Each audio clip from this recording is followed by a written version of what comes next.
ఎరుగని ఆ పేరుకు హడలు అసలంచబోడు ఎవడికి మెడలు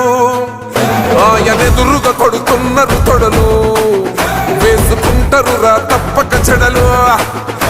పేదోడి కంచంల 4 మెతుకుల కోసం ప్రజా సంకల్ప యాత్ర చేసి గెలిసిన యుద్ధం సీమ పౌరుషం పక్కన పెట్టెండుల పేదల కోసం జెండలు జత కట్టడమే మీ ఎజెండా జనగుండల గుడి కట్టడమే జగను ఎజెండా బలిరా బలి బలిరా బలిరా పులివెందులలో పుట్టిందా పులిరా కుర్చీల కూర్చోవడమే మీ ఎజెండా కుర్చీ జనమే ఇవ్వాలన్నది జగను ఎజెండా బలిరా బలి బలిరా బలిరా పేద బతుకుల మార్చినది ఆ పులిరా